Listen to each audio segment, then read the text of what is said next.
This is Homo sapiens, the world's top species, possessing capabilities unmatched by any other animal on Earth. Some animals are stronger and some have better vision, but they can't match the higher functions of the human brain, like learning capability or memory. Or can they? This footage from a research facility in Japan proves that chimpanzees possess previously unknown mental capabilities. The apes have been taught the number sequence 1 through 9. Regardless of where the numbers appear, they can press them in the correct order. But that's not what's new here. During the next test, the apes only get to observe the numbers for about a second before they're covered up. But that's enough. Seemingly without effort, they point to the correct number time and time again.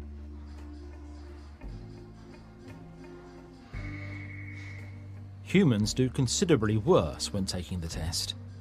We cannot match the photographic memory of chimpanzees. An amazing capability, which scientists, as of yet, just cannot explain.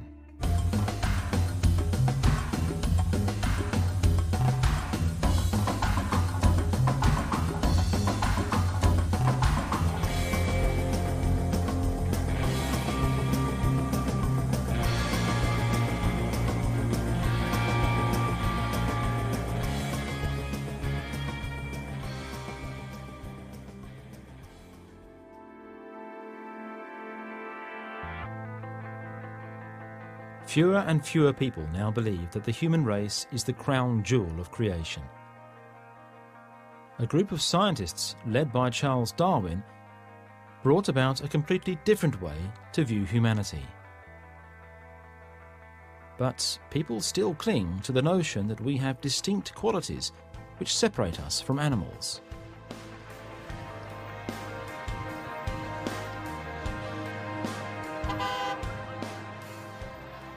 Maybe it's understandable that we consider ourselves to be unique.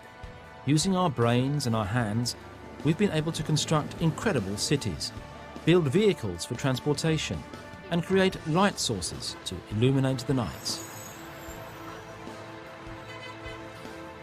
If we want to find the starting point for our technology, there may be no better place than this dry rift valley in northern Tanzania.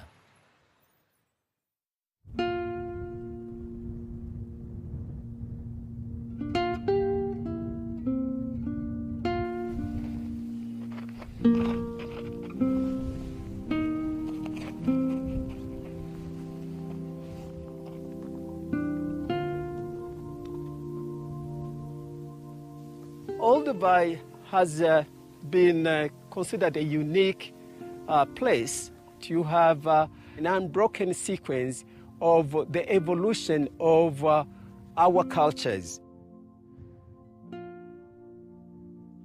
People have been coming here for millions of years, and it's impossible to move around without finding traces of ancient technology.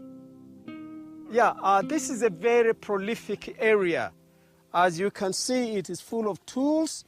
Now, here is a tool. This is a chopper because it has been flexed from this side to make an edge that will be used probably for breaking bones. This is a beautiful one, and you would use this as a hammerstone. And I am sure this was used as a hammerstone because you can see the battery, you know. And you would use this to detach a small flake, which you would probably use as a knife. The effectiveness of Oldovan tools is being tested halfway around the world. This deer will be carved up using a technique that's 2 million years old.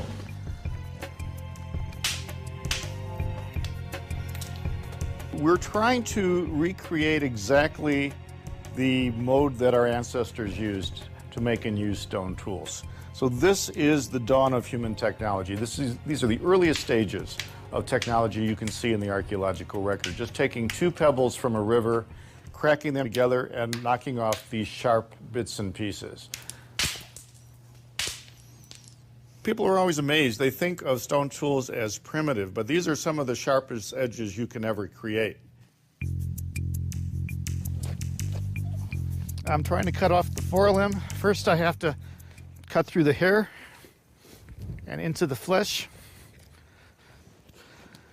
This is the experimental approach in archaeology, trying to put stone tools to the test, trying to see what they're good for, and butchering activity like this was probably one of the real things that set off our technological pathway.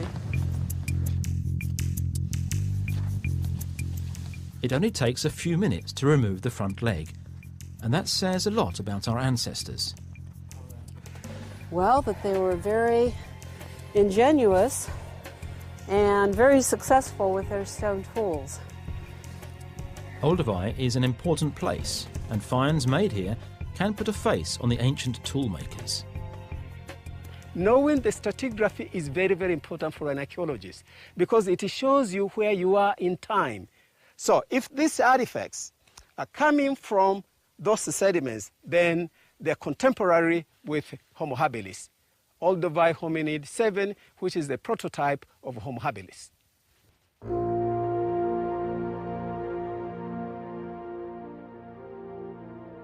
Homo habilis, or handyman, lived and died among these tools and came to symbolize what makes humans unique. It was thought that no other species could utilize objects in nature to gather food. But we now know that to be incorrect.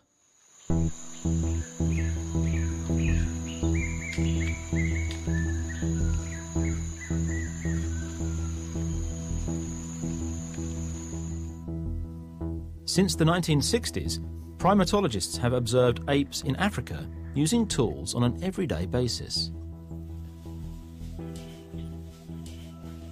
The particular example of tool use that I'm interested in is called nut cracking. It's probably one of the most complex forms of tool use in the wild because it involves, the combination of 3 different objects, at least, which have to be combined in a particular order. You have to put the nut on top of the stone and then you have to get another stone and hit the nut with that. You can't have it in any other combination. So it's quite astonishing, I think.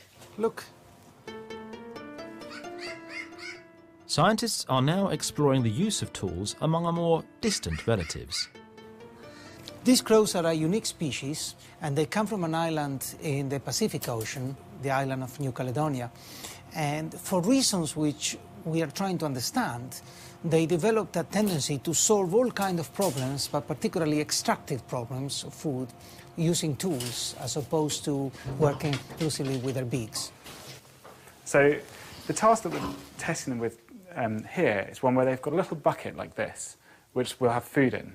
And the bucket's at the bottom of this deep hole in the apparatus. So the only way that they can get this bucket out and get the food is if they use a tool. And so I'm giving them a stick, which has a small projection at one end and is nothing at the other end. And so it's a very simple question. It's simply, will the crows use a stick the right way round? What is about to happen goes beyond beavers building dams or ants building anthills.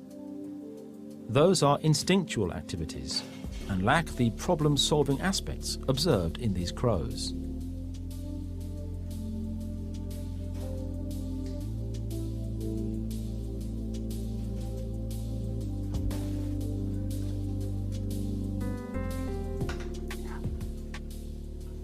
No one knows exactly what is going on in the crows' brains. The deep question underlying what we're studying is whether non-human animals can form some kind of understanding of the way in which the world works, some kind of deep principles about it. Or an alternative approach might be that they just learn purely through trial and error. It's apparent that their brains are far more complex than previously thought.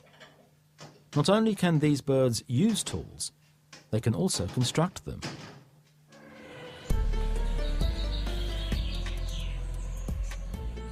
Here we see Betty using a steel stick to get at the food in the container.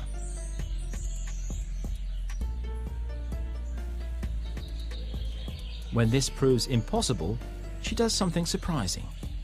Spontaneously, after trying to get the bucket with a straight tool, she bent one end of it into a hook and used that to extract the bucket.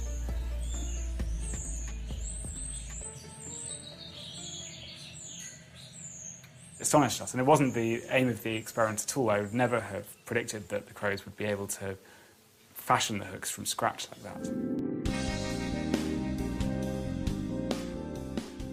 When it was shown that the use of tools was not unique to humans, scientists turned to the use of language, which had caused supporters of Darwinism to run into problems. Darwin's theories about natural selection involved gradualization. Since all life forms share a common ancestry, different traits should appear in several species. But language seemed to be unique to Homo sapiens.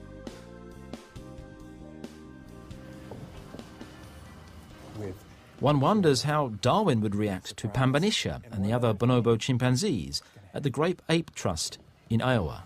Can you tell our visitor about the last thing that's going to be in the coffee? That's right. That's right. That's right. We're going to have candy in our coffee. That's right. We're going to have candy in our coffee. Well, that's great. Well, I'm glad to hear that. Yeah. Since anthropoid apes do not have highly developed speech organs, the scientists here have used technology to establish a dialogue between our two species. Okay. Pambanisha said, Pambanisha, watch this. Make sure I say it right. We were going to have coffee. That's a surprise that has sugar in it and M&Ms. Isn't that right? That's right.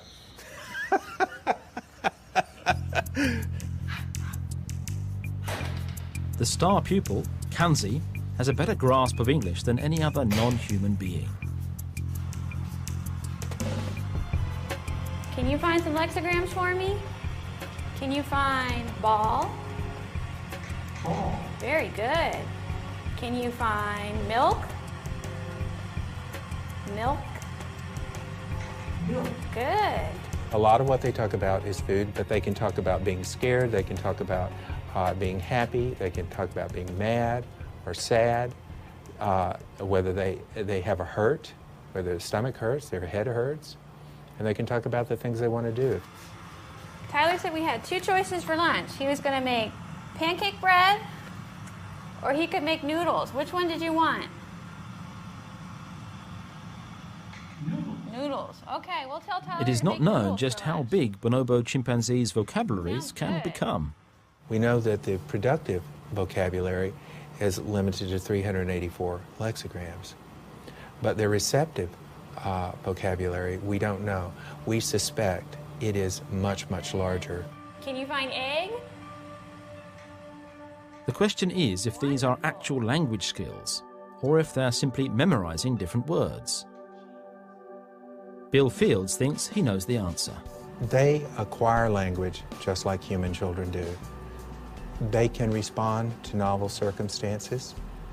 For example, Kanzi was exposed to 660 novel sentences he had never heard, like Kanzi, put the keys in the refrigerator. Kanzi, go to the refrigerator and get a Coke and give it to Rose. And he was able to respond to those sentences about 75% of the time with accuracy. I believe that all bonobos, all chimpanzees, probably all primates, have some ability to acquire human-like language in some degree. All right, we've got our coffee. They want to film you getting your coffee. So you ready to have it? Pambanisha, Kanzi, and the other chimps get their coffee in the end. Pambanisha, get yours. Are you ready for yours? All right. We've had to give up the exclusive right to a number of different traits which we thought were unique to our species. They all seem to lie dormant in our closest relatives. Scientists have observed behaviour in anthropoid apes which could be construed as early stages of empathy and helpfulness. And here we see planning for the future. the orangutan retains a tool which is useless for the moment, but which it will need to collect food an hour from now.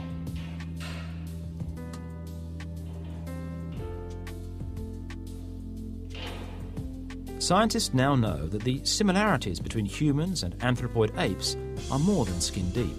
So if you line up a region of the human genome and the corresponding region of the chimp genome, you can look at the changes in individual bases, A, C's, T's, and G's, and you'll find that 98.3% of them are identical. That means that we are very, very much like a chimpanzee at the molecular level.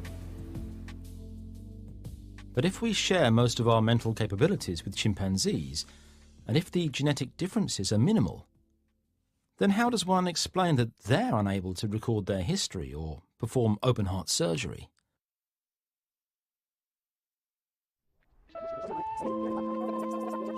To understand that, we have to take a closer look at the actual differences between us and them.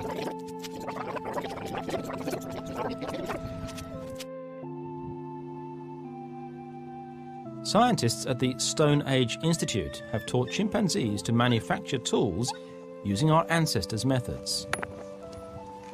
So we can actually do a comparison of skill levels between three species over 2.5 million years. Modern apes, bonobos, modern humans, and the prehistoric hominids over 2.5 million years ago.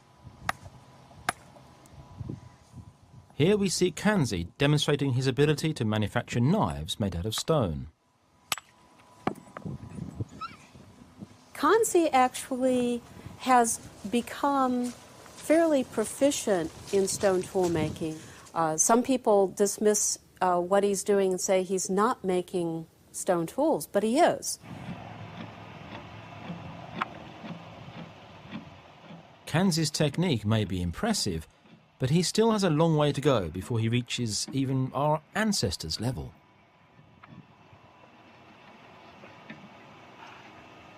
We looked at over 40 different criteria, and the bonobos, they show remarkable skill. You can see they are flaking this material, but in many different aspects of their flaking, they're showing less skill than even the earliest stone tool knappers.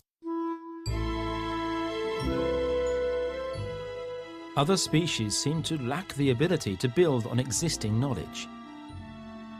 Chimpanzees simply do what they're taught to do.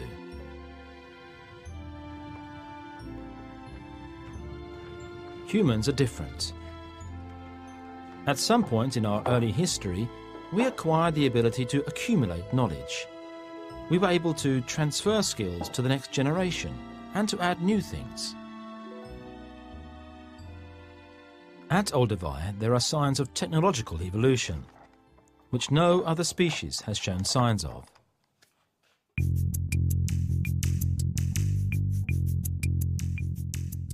Our mental capabilities have arisen because of the characteristics of a specific organ. Okay, so here you have half of a human brain. Actually, it is the right hemisphere of a human brain, of a normal human brain. And here you have a chimpanzee brain. The brains of mammals are really quite similar. They vary in size, but they share a common structure. But there are differences.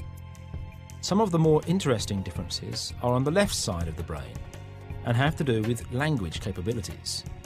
The two language areas are the Wernicke's area, which is here located, it's about that big, and here in front in the prefrontal cortex, here you have the Broca's area. Studies of people with brain damage have shown that these areas are vital for language development. If you have a lesion of Broca, the people cannot speak in an articulated language, but they understand language. Whereas if you have a Wernicke's area, the people can speak from a motor point of view, but they do not understand language. Broca's and Wernicke's areas have their counterparts in all primate brains. Otherwise, they wouldn't be able to communicate among themselves or with us. Is there anything else you want to talk about? But Pambanisha's conversations with Bill are always abrupt. She does not produce long sequences of symbols.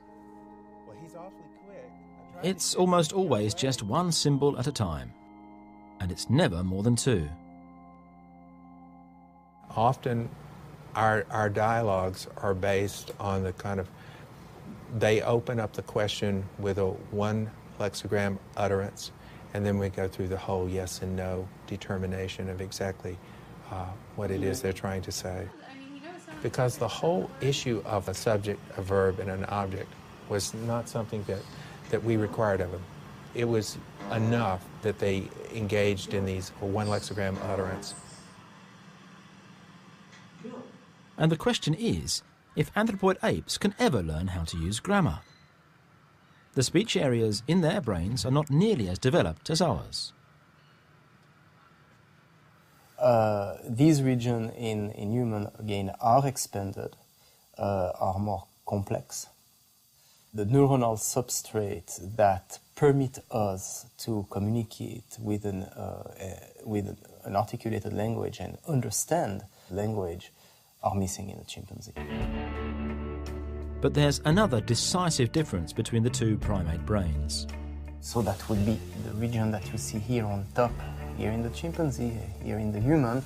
The frontal lobe of the human brain is vastly expanded. Our advanced capabilities are stored in the frontal areas of the brain. Memory, judgment, emotion, and all this type of process that are eventually uniquely human.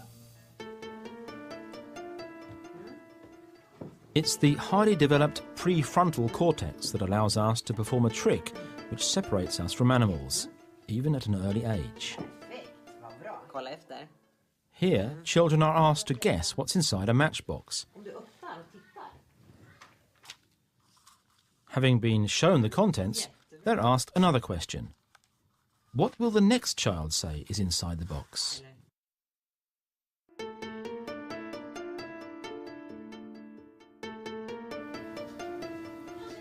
Pärlor.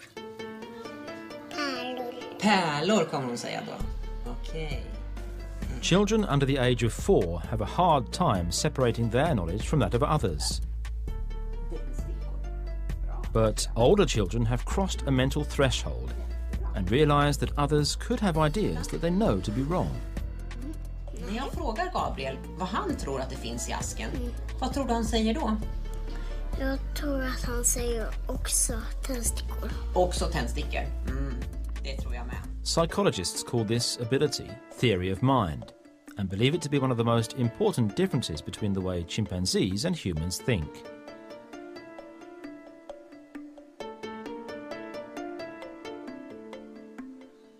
But there are signs that apes possess a rudimentary form of this ability. Here, food has been placed in clear view on top of one bucket, but also hidden behind another. Two chimpanzees in separate rooms are waiting for the doors to open. One is dominant within the group. The other is subordinate, and only she can see the hidden food. So the subordinate can see where is the food located, while the dominant cannot. Now, when you release the subordinates typically go and get the food in this situation. For the next experiment, a change is implemented. The food is made visible for the dominant ape as well, and the subordinate animal reacts differently. Then the subordinate is more hesitant. You see that subordinates go less. So they are taking into account what the dominant has seen. This shows that the subordinate ape has an understanding of what's going on in the other animal's mind. This is one of the parts of theory of mind, to being able to attribute perceptions or knowledge. But unlike a 4-year-old, an ape can probably never fully master the theory of mind. I think one of the main differences is our ability to think about others, what others think, what others do not think, what others believe, what others do not believe. For a human child, theory of mind is the key to all the important social skills they will need in the future, from empathy and cooperation to competition and manipulation. But hold on, we possess incredibly advanced language skills, the ability to build on existing knowledge, and a remarkable social brain. It's almost inconceivable that humans alone possess these abilities, when the genetic difference is only 1.7%. Our manuals are so much alike that it takes careful reading to discover any differences. The truth is, there's a lot more going on in our nuclei than previously thought. Scientists have discovered operating sequences in the DNA helix that controls our genes. A code behind the code that explains why our brain genes are more active than chimpanzees. You can think about the genome as an ocean of junk DNA with the little genes floating in it. But near each gene are special pieces of DNA that tell the gene when to come on and when to come off. And it's very important. These so-called transcription factors decide how often a gene will be made active and how much protein it will produce. And there's evidence that this was a major force in the differentiation of the different forms of mammals in particular. How did a blue whale become so different from a mouse or a dog? Each one has essentially the same set of genes, but they're used in very different ways.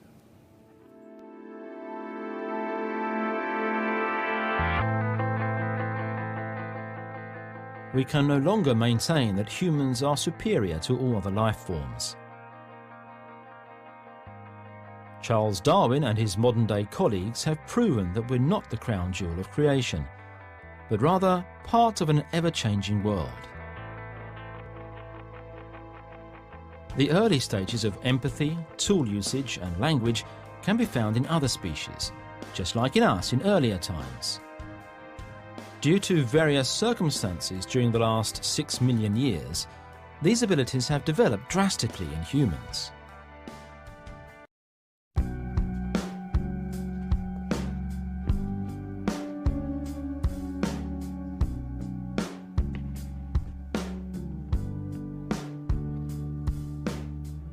It's been 150 years since Charles Darwin challenged our way of thinking with the assertion that humans share a common ancestry with apes.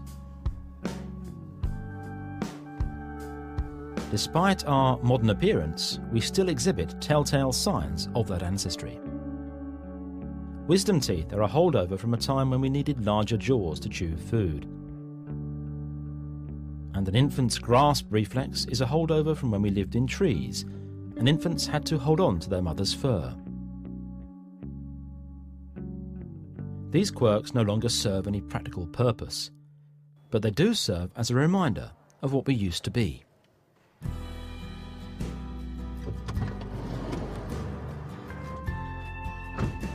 Throughout our evolution, we've amassed a whole range of traits which would end up being a lot more important. Scientists have focused on 2 of these traits in recent times, and that has changed the way we view our ancient history. By walking erect, we were able to free our hands and start changing the world.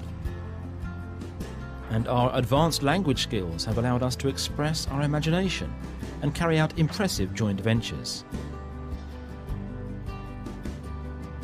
These upgrades help turn an ape into an architect.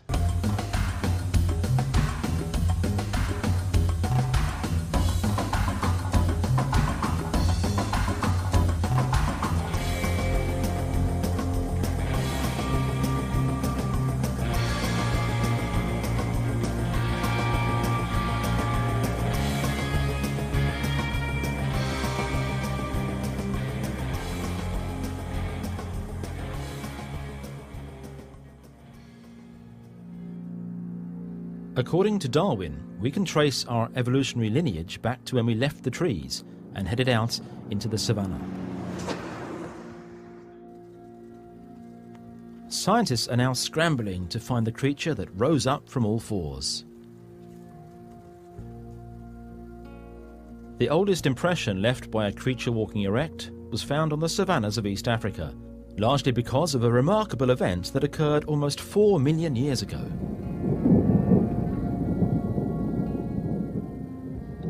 A few days earlier, Mount Sadiman had erupted. Large amounts of volcanic ash had blanketed the surrounding plains, where a small party came walking. When the ground hardened, their footprints were preserved. They would remain hidden for 3.6 million years, until scientists came to Litoli and discovered them. Robin Crompton and his research team in Liverpool are trying to figure out just who could have made those footprints. Some people say that those footprints are made by an animal which is walking almost exactly the same way as we do. Other people say that, no, they were walking very much as an orangutan or a chimpanzee. So what we're trying to do is work out which of these possibilities is the most accurate. A prime suspect for the maker of those footprints is this creature, Lucy. Her species, Australopithecus afarensis, lived in this very place around the time of Mount Sadiman's eruption, and we know that they walked erect. This is what's left of the individual we call Lucy. She's an amazing specimen. This is the only specimen we have where we can accurately get the proportions of the different parts of the body. You know, she's 46% complete, which means that we can reflect that across, so the other half gives us an almost sort of 75% complete skeleton. But just how human-like was Lucy, really? Scientists are still debating whether she walked like an ape or like a human. A crucial body part that could answer that question is missing. No feet is a problem. We'd really like feet. Chimpanzee feet, gorilla feet, are like hands. They've got a big toe that sticks out sideways so they can grasp, and obviously it's very useful for climbing. We don't know whether Lucy had a big toe like that. We don't have her big toe, and we don't have the bones it inserts to, and that's key. But Robin Crompton thinks he can solve the mystery without Lucy's feet, using the footprints found at Litoli. The cameras, the 6 of them picking up the motion of 11 markers on my foot, which are tracking the motion of the bones underneath them. So we're trying to work out the relationships between the bone movements and the pressures that are generated and the forces that are generated to propel my walking. If the Litoli footprints were made by an ape-like creature, walking with its hips and knees bent, they should be distinctly different from prints left by humans. And when humans walk upright, we characteristically, the forces go like that, a double hump pattern. Very, very diagnostic of modern human walking. But when you walk with bent hips and bent knees, rather like a chimpanzee, the forces are rather like those that you'd record from a chimpanzee. They go up, they form a plateau, and they go down. The team is starting to get an idea of just how the creatures at Litoli were walking. So far, our results would indicate that the maker of the Litoli footprints was walking upright. We're getting that pattern. The bent hip, bent knee walking creates a different transmission of pressure to the ground and does not seem so far to be compatible with the Litoli footprints. That conclusion is confirmed when the scientists put computers to work on a different task, using bone structure to figure out the most efficient way for Lucy to walk. So this is evolutionary robotics. This is what evolutionary robotics is all about. The big contribution is that from the fossil, we're getting an unbiased estimate of how this morphology is best able to move. The activation of the muscles. The computer simulates thousands of different ways of moving the body forward. Most are evolutionary dead ends, but some pass inspection and are subject to further analysis by the software. Learn how to walk efficiently. For example, sometimes we'll get skipping locomotion out of it. So the computer's able to find these, it explores these, but this isn't as efficient as walking. This is the team's best guess so far when trying to recreate Lucy's way of walking. I favour the fully upright interpretation. The computer simulations show that if this animal tried to walk in a bent hip, bent knee fashion, it would be enormously energetically expensive to do so. The Laetoli footprints and the computer models demonstrate that erect walking existed on the savannas of East Africa 4 million years ago, and that it was a lot more modern and human-like than previously thought. It also means that Lucy can't have been the first erect walking pre-human. Early signs of bipedalism must have existed in some other creature further back in time. When this man made a spectacular find in Kenya's Central Highlands a few years ago, a suitable candidate emerged. But it was also a source of new headaches. What Kiptalam Chiboye found proved that everyone, including Darwin, had been wrong.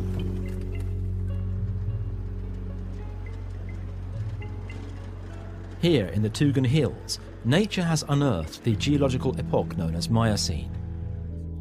Somewhere around here, more than 5 million years ago, humans and chimpanzees are believed to have gone their separate ways. When we began to work on the Miocene, we were told by a very senior person, it's stupid, because the ancestor has to be the Pliocene, not earlier. And what was interesting us is to go down in time, earlier in time, to find out how the features in hominids can be expressed and how they actually emerged. Brigitte Senu and Martin Pickford led an expedition in the Tugan Hills in the year 2000. Kiptalam Chiboye was the local excavation leader, and one morning he was waiting for them with something in his hands. And he brought this paper bag with his bits in it. And he had this funny smile on his face. And he took the bag and we looked at it and said, but it's a hominid. And it was a hominid. When Kiptalam found these, he knew immediately what it was. Yeah, his knowledge is very good. He's worked with us for many, many years. We went to the site and immediately we found more pieces. It turned out to be a previously unknown anthropoid ape, and it was clear that it had been bipedal. The length of the neck, the size of the head relative to the shaft, all those features suggest to us quite strongly that Ororin was a biped for sure. The species was called Ororin tuganensis and dated back 6 million years. Thanks to the find, bipedalism had been traced back to a time when, according to genetic studies, humans and chimpanzees parted ways. But it also put a dent in Darwin's savanna theory. When we found the fossil plants, the leaves and the wood and so on, and all the fossil mammals, they all suggested that actually 6 million years ago the area was forested. The Tugan Hills hardly resembled the supposed arena for a transition to bipedalism. It was what we would call an evergreen dry forest. So there were always trees with leaves, green leaves on, and for 9 months of the year or more there would be fruit available. Ororin, who was fully bipedal, was living in a forested environment, not in a savanna environment. If hominids walked erect in forests as early as 6 million years ago, we were most likely bipedal even before we left the trees. And if that's the case, the savanna theory belongs in the wastebasket. Darwin, of course, pushed the savanna hypothesis. You have an ape from the tree coming down on the ground, walking around on 4 legs, like a chimpanzee or a gorilla or a baboon, and then subsequently standing up on 2 legs. What the new scenario is that the animals came down from the trees and they were already bipedal. But what conditions up in the trees could have caused us to become bipedal? Well, studies of orangutans have shown that an upright posture does make it easier to pick fruit off the tree branches. The orangutan provides a kind of an idea of how a large arboreal ape can adopt an upright position and extend its legs in a fully extended position, which is what humans do, and which was what Ororin did. Ororhyntugenensis may have marked the beginning of the evolutionary lineage of Homo sapiens. Or maybe it was just one of several erect species in the experimental laboratory of evolution at that time. Regardless, one thing was made clear by the creature that Kiptalam Cheboy discovered in the Tugan Hills. We had started to become human long before we left the trees.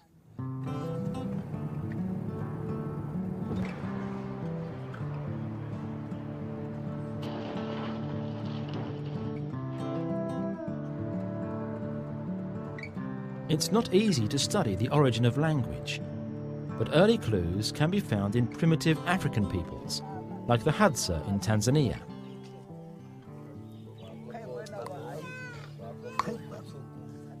Clicking sounds may have been part of our first spoken language. Genetic studies have shown that 2 of the 3 most ancient peoples on Earth use clicks when speaking. But when did the ability to speak emerge?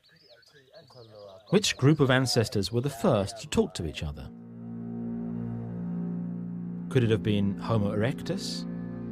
They manufactured tools, harnessed fire, and lived together as couples. Or did even Lucy and her kind utilize something we could call language? Studies involving our closest relatives today have shown that Australopithecus may have had more to say to each other than previously thought.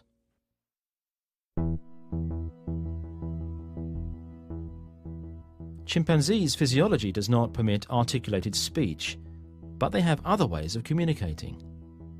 Chimp vocalizations can actually be quite complex in that they're graded along a spectrum. They can be loud, they can be soft, they can be long, they can be short, but they don't have as many vocalizations as they do gestures. Amy Poddick has spent countless hours studying chimpanzees, and she's recorded a surprising repertoire of gestures.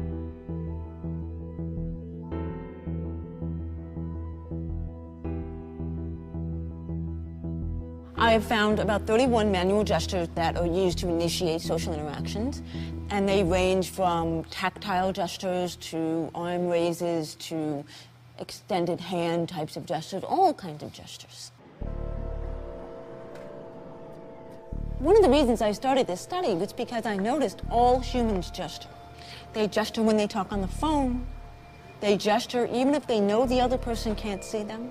So what that said to me was that gesturing is so deeply ingrained in the human communicative strategy. And that's why I began to look for evolutionary precursors in the chimps. Some scientists believe that human languages may have a gestural origin. I think it's been natural to assume that language is speech, and that speech evolved from vocal cords, but I think that's wrong. I think it's much more likely that it evolved from bodily movements, and particularly movements of the hands. Have you got a coffee for me? The gesture theory is controversial, but it's been supported by Amy Poddick's research. We now know that apes express themselves more with their hands than with their mouths. We are finding that the same gesture can be used in many different contexts, and you just simply don't see that with facial expressions and vocalization. So that makes gesture a very serious candidate for the earliest form of communication that took on linguistic-like properties. So their vocal calls nearly always seem to be elicited in emotional situations and are not under voluntary control. But their gestures are much more free, much more voluntary, much more intentional, and much more dyadic, and that means that they tend to be between individuals.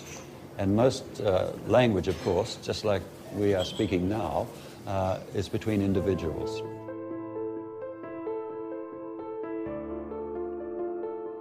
Could Lucy, a creature with a brain almost as small as that of a chimpanzee, have developed some kind of sign language? It's not impossible. Brain reconstructions show that Australopithecus had taken a decisive step away from apes 4 million years ago. If you look at something like a chimpanzee brain, you can see the lunate sulcus here going around like this. And you can see that relative to the size of the cortex, it's in a very anterior position. The brain's visual centre is far larger in apes when compared to humans. And we now know that Lucy's visual centre had started to give way to more demanding mental tasks. The primary visual striate cortex is relatively reduced, and the parietal association cortex has increased.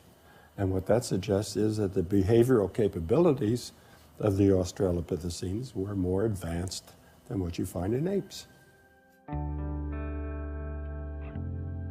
Australopithecus may have had rudimentary language skills, and perhaps in the form of a sign language.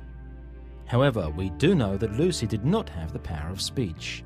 If you look at the inside of our mouths, what makes human speech organs unique is the low positioning of the larynx.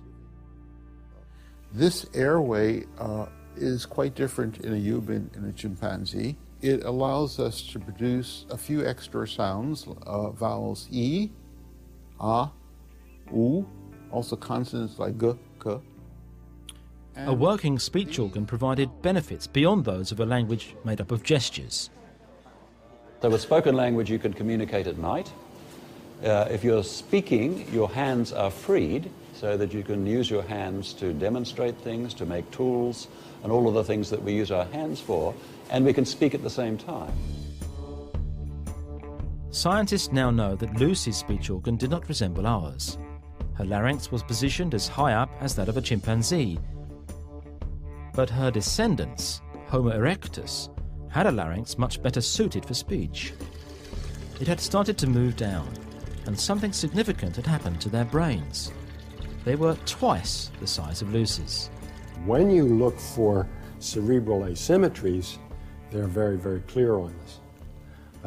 It's showing Broca's caps in a more human-like kind of condition, and it's 1.8 million years and is associated with stone tools. And I think this allows you to speculate reasonably that perhaps language is primitive, but it's there by about 1.8 million years ago.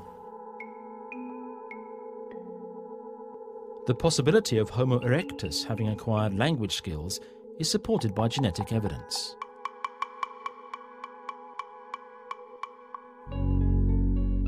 This is FOXP2.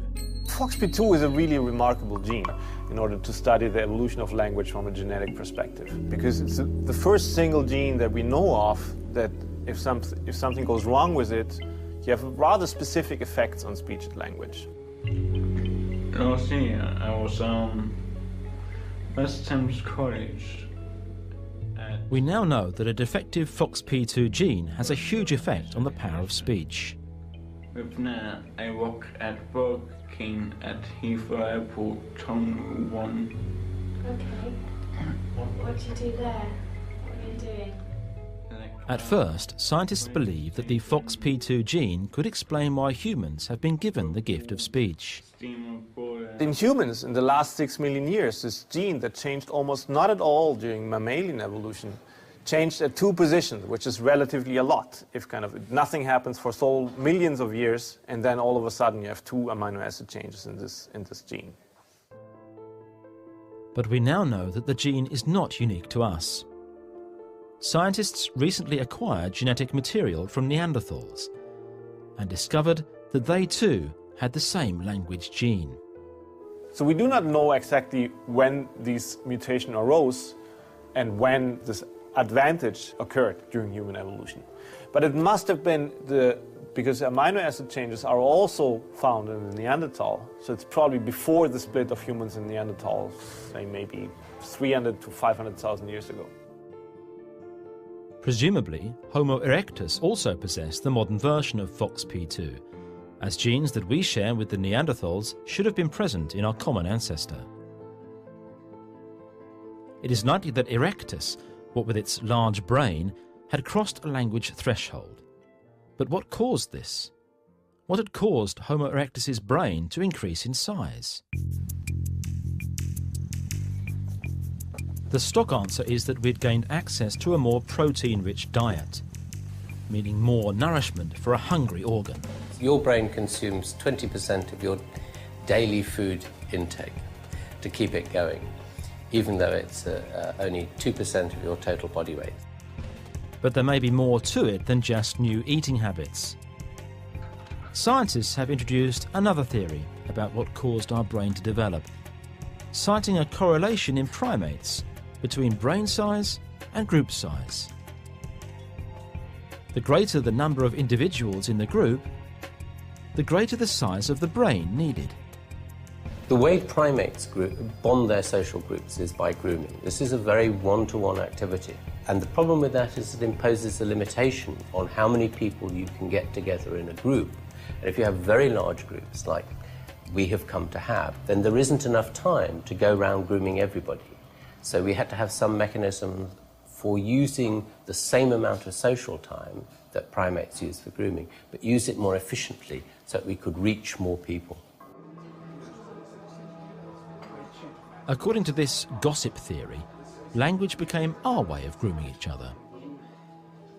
And according to Robin Dunbar, we can tell that gossiping is the primary function of language based on how we use it. We went out and we observed what people talk, listened to what people talk about in pubs, as here, or in railway stations. And there we found that about 2/3 of the conversation time is devoted to social things. You know, who I am, what I like, who you are, what you like. And only about 1/3 is devoted to all these other topics: politics, religion, the theatre, culture, sports. All these other topics take up a very, very, relatively speaking, small amount of time each compared to social topics. If humans had retained the way apes maintain relations, we'd have to spend 40% of our waking time grooming each other. As we come through time, group size really doesn't change very much. Just 1 or 2 extra individuals, maybe in small numbers, till you get to about... Robin Dunbar claims that towards the end of the era of Homo erectus, the groups would have reached a size where traditional grooming would take up too much time. But from about 1.5 million years ago, towards the end of the Homo erectus period, things start to increase very rapidly. Suddenly, you're adding more and more individuals. But even if Homo erectus and the Neanderthals acquired language skills, finds suggest that their speech organs were not on a par with ours. What they would do is have a language which would lack sounds like E and U, so produce sounds like you'd have a sound like D, ne. And notice what I'm doing, I'm nasalizing slightly, and I'm not producing an E or an U and Evidence suggests that proper articulated speech was introduced by modern humans here in Rift Valley. It wasn't until between 50,000 and 100,000 years ago that we started leaving behind signs of culture. In the future, we'll most likely find other genes governing language and speech, and we'll start to find differences between Neanderthals and us. Genes that might prove that it was our advanced language capabilities that allowed us to outlive all other hominids. Language is the vehicle of communication, it's a vehicle of thought. It is impossible to think of anything in which language doesn't facilitate human activities. And Darwin pointed out, as soon as you change a factor in evolution, everything else changes. In just a few years, a lot of what we've been taught about the human evolutionary journey has changed. We now know that the savanna theory is incorrect. We were bipedal before we even got there, and it didn't take long for us to start walking the way we do now. Lucy moved almost like a modern human being 4 million years ago.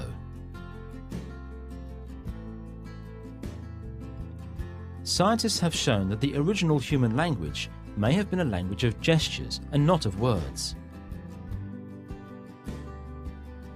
And it baffles the mind that our modern language skills may have developed as a tool to aid group cohesiveness, with members talking about themselves and gossiping about others.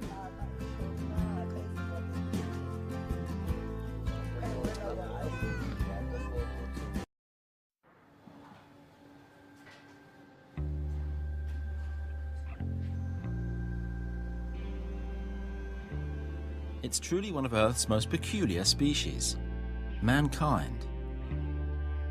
They've built special wards for giving birth to their young, with advanced machines and instruments monitoring the delivery. And they seem to be onto the secrets of the very process of conception. The cervix of this female is actually too narrow to give birth to a child, and the sperm of the male are too few and too slow to produce offspring. Nevertheless, they're about to become parents of a fine, healthy young boy called Adam. After 6 million years of evolution, the inventiveness of mankind has secured the reproduction of the species. And round the corner are new technologies that may affect their evolutionary progress even more radically.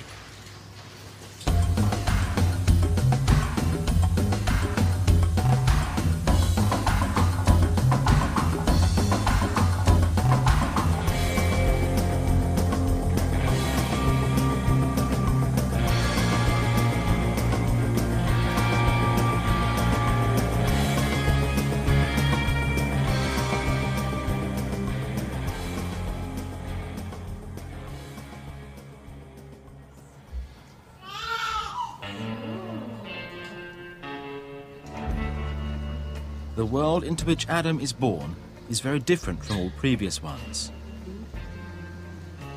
Only a few generations ago, human living conditions were completely different. Okay, well, here's a summary of what really used to go on. The beloved Anne, the beloved daughter of James and Anne Abbey, they died the 4th of October, 1866, aged 16 years. Let's find somebody else. Okay, here we have Thomas Smith, died aged 19. And then we have young William Smith, died aged 15 months. Many of the tombstones here at St Pancras Cemetery in London have one common denominator. The people underneath them died very young. This graveyard, like any ancient graveyard, is a textbook of life and death. It's how life and death used to be. And you can put figures on those processes by going to the gravestones and just seeing how long do people live. And if you go around this cemetery, you find that people died young. Even 100 years ago, about 1 British baby in 2 died before they were 21 years old. So the ancient pattern of life and death was you were born and the chances are you wouldn't survive. Today, living conditions in the developed world are completely different. We seem to have reached a point where our inventiveness can keep everyone alive. Well, now the figures are entirely different. If you look at the patterns of life and death for a newborn English child, born in the hospital just a few hundred metres from here, if it lasts for a month, and the first month can be difficult, it's got a 99.5% chance of lasting to 21. And that's a revolution in human life. It's actually also a revolution in human evolution. But what impact does this have on evolution? How is the human species affected by the fact that everyone is able to survive, to reproduce, and to pass on their genes? Well, Darwin's theory really turned on differences in the ability to have sex, to reproduce, to pass on genes. And to have sex, it's kind of helpful to be alive, right? So an awful lot of the children who died here young just never got to the age when they were going to have sexual reproduction and pass on their genes. So many of those deaths, so tragic though they were the raw material for the Darwinian machine. Now, because everybody stays alive effectively, then there's no fuel for natural selection. So natural selection, the engine of the Darwinian locomotive, has really died. It stopped. But that statement may not be entirely correct. Geneticist Bruce Lahn made a discovery the other year that attracted much attention. our genome seems to be still undergoing spectacular changes. Well, we have found a few brain development genes, their signature of very recent selection. That recent selection obviously indicates that it is possible that the human species, and specifically the human brain, might still be acquiring new properties. To understand Bruce Lahn's discovery, we'll have to rewind the tape a bit, to the birth of mankind. Fossils show that our species came about around 200,000 years ago, somewhere in the Rift Valley in East Africa. DNA analyses of various ethnic groups have shown that this was our original home. All of us alive today are the leaves out of the very tips of this tree or bush. And we trace back into ever deeper branches on the tree until we get back to the deepest split in the tree, right above the root. And that occurs in Africa. About 50,000 years ago, a man was born here in East Africa. Scientists call him M168, and his offspring started to spread out all over the world. He lived probably somewhere in Eastern Africa, possibly along the Rift Valley in Ethiopia or Kenya or Tanzania, and he lived probably 50 to 60,000 years ago. And he was the immediate ancestor of the first people to begin those tenuous movements out of Africa. In a few thousand years, human beings from East Africa populated large parts of Asia and Australia. And just how the colonization of the planet occurred can be traced through the migration of the ones that came after M168. These are M9 individuals coming up into Central Asia 40,000 years ago, around 35 to 40,000 years ago, very soon after that. M45 appears, which is the uniting marker for both the Native Americans and the Europeans, occurred in Central Asia. And the ones who turned west and headed into Europe gave rise to M173 en route, probably around 35,000 years ago. And they are the ancestors of most Western Europeans today. Well, certainly, as humans sort of spread out of Africa and around the globe, there were a whole bunch of new kinds of challenges that hadn't been faced before. So in particular, going into much colder climates and trying to deal with new kinds of food sources. Jonathan Pritchard has made the most exhaustive study of the contemporary evolution of mankind. He's made a detailed genetic study of 209 individuals from all over the world, looking for genes that have changed since we left Africa. Well, I think that one of the interesting things that's come out is that there are a number of examples of genes that have shown fairly dramatic evolution over that time span. Compared to other primates, human beings are considered to be very similar under the skin. But the study suggests that since the exodus out of Africa, we have undergone an unprecedented period of genetic changes. Mutations have affected our body hair, our pigmentation, our skeleton, our immune system, and our metabolism. Recording? Yeah. But nobody was quite prepared for the controversial discovery made in this laboratory. So here we're setting up a PCR. In this case, the name of the gene is ASPM. We know that it's related to brain development because in people who have mutations in this gene that cause a loss of function of the gene, the brain of the individual would develop very abnormally. Bruce Lahn and his team have found that certain genes controlling brain development are under strong evolutionary pressure. They are changing as we speak. What surprised us is that the G form, based on analysis of a large number of individuals, appears to be very young. It's only about a few thousand years old. So in other words, a few thousand years ago, everybody on this planet had the A variant.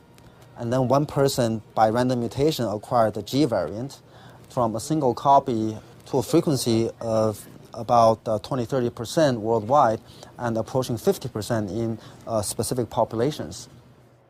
The discovery is a nightmare for those who believe our brains are biologically identical.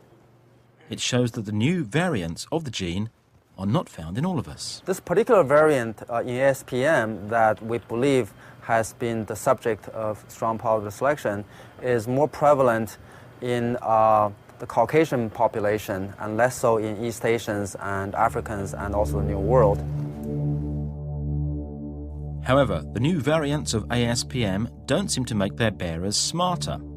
Their IQ tests are not above average. But the new ASPM gene should have entailed some kind of advantage.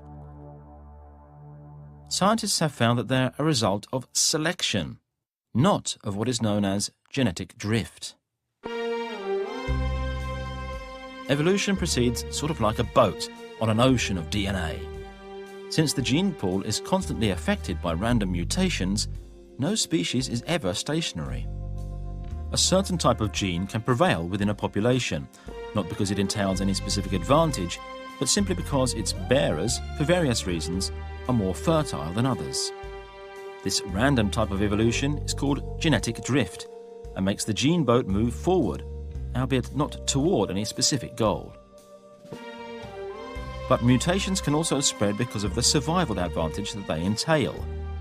This is called selection and can be symbolized by raising a sail that makes the gene boat move in a certain direction. And geneticists have learned to separate the two types of evolution. When there's very strong selection on a new genetic form, then the selection drives the new variant through the population.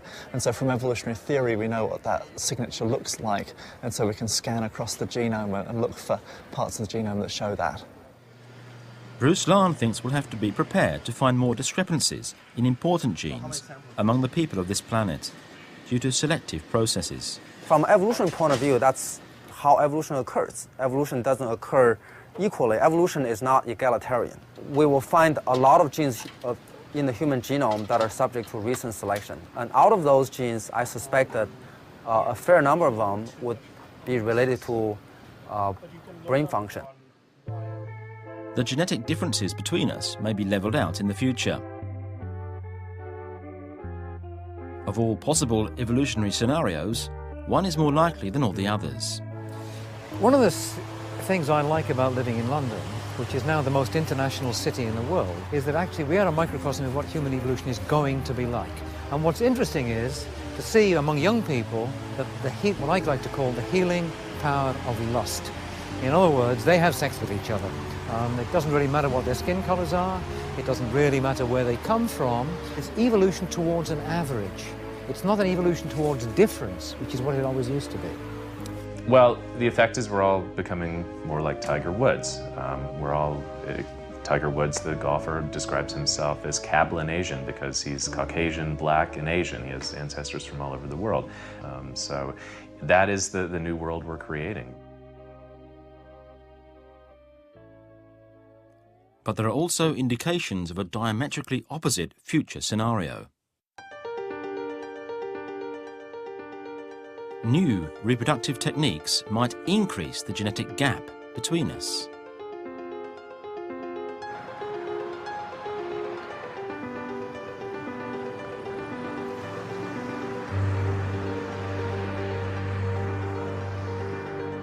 This is backstage. You can walk down this way. Watch your steps, please. This is Yuri Valinsky. He's the head of a fertility clinic that's at the vanguard of a technique that may, in the future, change the path of evolution. We are one of pioneering centers in the world who perform pre-implantation genetic diagnosis for more than 170 different disorders, more than 200 different mutations. So by now we did and more than 1,000 baby born free of disease. You can see this here. This is the babies.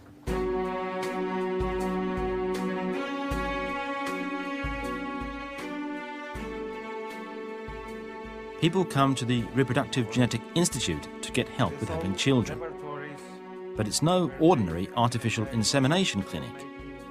The children born here have all been genetically screened to avoid hereditary diseases. We're looking for mutant genes, for mutant or some abnormal, if it's embryo normal or abnormal. But before we do this, we do biopsy, and I will show you where we do biopsy. The embryos are screened for hundreds of hereditary diseases. Those with defective genes are filtered out, while the healthy ones eventually become children. We select embryo for any genetic disease what can be diagnosed in a single cell. The clinic screens for an ever-increasing number of diseases. Oh yes, it is growing list. It's progressively increasing 30% every year. Because of the Genome Project, now it's about 6,000 different diseases related to molecular abnormality. Velinsky is used to being on the news. He's used his PGD technique to perform a number of ethically controversial embryo screenings. Little Adam Nash was picked to donate stem cells to his long-suffering older sister, Molly. Velinsky has also produced children who are free from diseases that develop late in life, such as Alzheimer's. Maybe in the future, things what you're asking will not be so questionable, because people want to be healthier. If we can enhance health of the people by doing something, why not? It's unlikely that this technique will ever be available for everyone on this planet. But in the richest countries, it may become commonplace for parents-to-be to have some sort of genetic counselling to ensure the quality of their offspring. And during the screening process to find the optimal embryo, desirable characteristics may be added.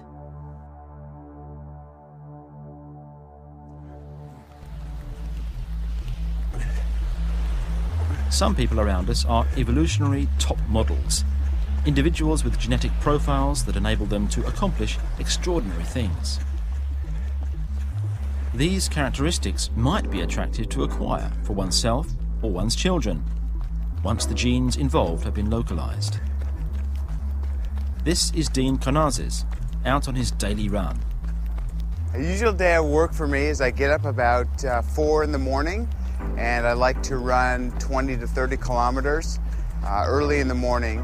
And then I like to go for maybe a shorter, faster run in the afternoon, maybe 10 to 15 kilometers of what you call speed work to improve my speed. I love to run, I love adventure, and I just said, I'm going to make a living doing this somehow. A couple of years ago, aged 43, he did something that even the most stubborn endurance athletes considered humanly impossible. I ran 50 marathons in every U.S. state in 50 straight days. So a marathon per day, per state. And I just took it one day at a time.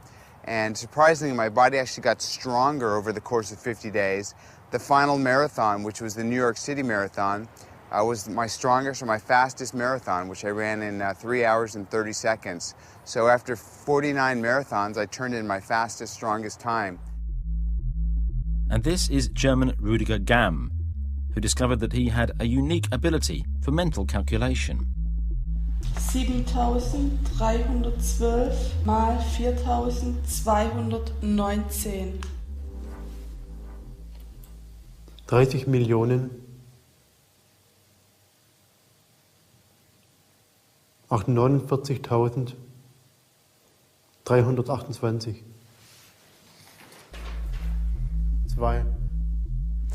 Most of the friends were frightened of this ability because it was something that is not normal. I can see them, I can memorize them, I see them as a line of numbers in front of my eyes, and then I can read these numbers. If I do higher numbers, I put them together from parts of numbers, and then I also can read them. 94 hoch 19. 30 Sextillionen, 862 Quintilliarden, 366 Quintillionen, 77 Quadrilliarden, 815 Quadrillionen, 87 Trilliarden, 592 Trillionen, 879 Billiarden, 16 Billionen, 454 Milliarden, 695 Millionen, 419.904. Of course, daily training alone is not the only explanation for these two men's capabilities. something in their genes makes them extraordinarily fit for mental calculation or endurance sports. There's nobody in my family without special abilities. My father also was a good calculator.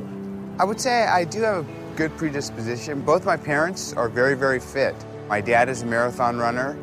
My mom is, she's got tremendous endurance, even though she's in her mid-60s. They say one of the best things you can do as a long-distance runner is choose your parents well.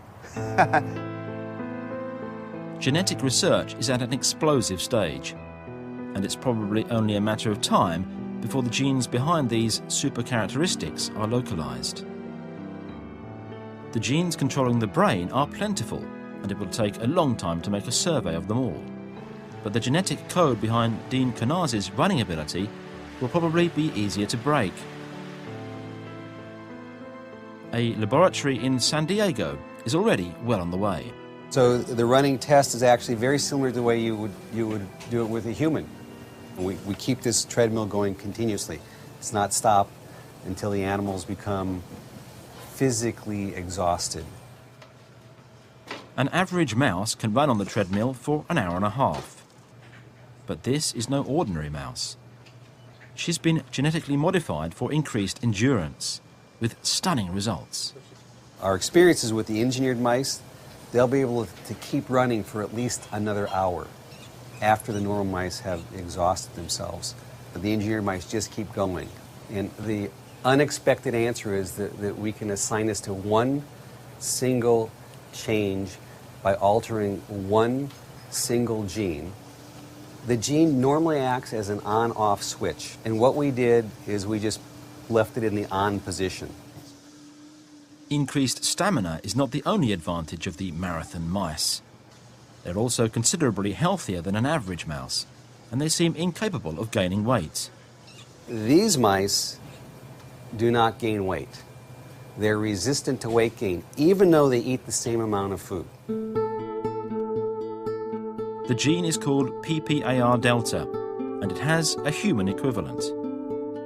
We believe that we can extend these ideas to humans, and we're very, very hopeful that that is going to be possible. The molecular knowledge of human abilities will increase. And some people find it inevitable that this knowledge be converted into tools to propel our evolution, to further upgrade Homo sapiens. We're the species that goes beyond our limitations. We didn't stay on the ground, we didn't stay on the planet. Intuitively, people think progress is linear, but actually what we're now realizing is that the speed of change itself is getting faster and faster. Go out a few more decades, changes are going to be happening so quickly that we're actually going to have to upgrade who we are by merging with our technology in order to keep up with it. This was my first major project. Scanner moving to top of page. It would scan it, recognize the print, and then speak it out loud. Ray Kurzweil is an inventor and entrepreneur, but it is as an oracle that he's gained his reputation, making him one of the world's most sought-after lecturers. If something is an information technology, it doubles in power every year. Now, we've seen that routinely with our computers, but it's also applicable not just to electronic devices. We see the same kind of exponential progression in every aspect of biology, our modeling proteins. Our ability to simulate the human brain is growing exponentially. So we're now at the point where we can actually understand, model, and simulate our own biology and reprogram it just the way we reprogram our computers. And that's going to go into high gear very soon. We can recreate all the organs of our body, including our brains, using much more durable materials that are far more capable. We will have millions, ultimately billions, of blood cell-sized nanorobots in our bloodstream, keeping us healthy from inside, also going inside our brains, interacting with our biological neurons, and putting our brains directly on the internet, allowing brain-to-brain communication, expanding our memories, our pattern recognition, our cognitive faculties, and we will be a hybrid of biological and non-biological intelligence by the 2030s. Ray Kurzweil depicts human evolution more drastically than anyone. But many people actually consider him trustworthy because of his previous predictions. Well, I have a track record at this point that's pretty accurate. The Age of Intelligent Machines was written 20 years ago. It has hundreds of predictions about the 1990s and 2000s, which have tracked quite accurately. Look at the power of the internet. There's a $2 trillion economy in the internet. If we were a nation, it would be one of the largest in the world. And a lot of these predictions were quite controversial when I made them. Now they might seem not so radical today because these technologies exist, but back then they were controversial. The new prophecy from this oracle is that Homo sapiens will gradually replace mortal biology with technology, the end result being a computerized existence. The nanobots would go through the brain, through the capillaries, collect all the details, and then we'd be able to actually recreate all the salient details of your brain. So we'll be able to reproduce the essence of our personality in a machine. So if you talk about human evolution, really changing who we are, genetic evolution is really insignificant. We're going to change who we are by really designing human beings version 2.0 and merging with that technology and becoming machine-like. And that's the future of human evolution. It has been a truly turbulent journey. It started somewhere in Africa. An ape climbed down from the tree and started adapting to new environments. Changes were slow. It took 6 million years of genetic mutations before the ape turned into a human being.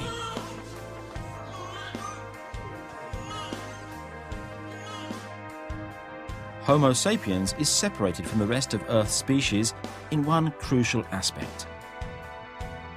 It's the only species capable of controlling evolution. And it's hard to see individuals in the future resisting genetic screening to secure the quality of their offspring.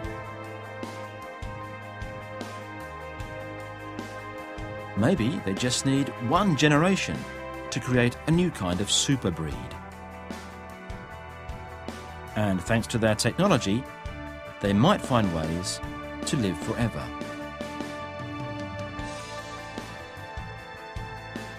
Nobody knows how Homo sapiens' evolutionary journey continues from here. Countless possibilities, challenges, and pitfalls along the way await Adam and all other human beings who are being born right now.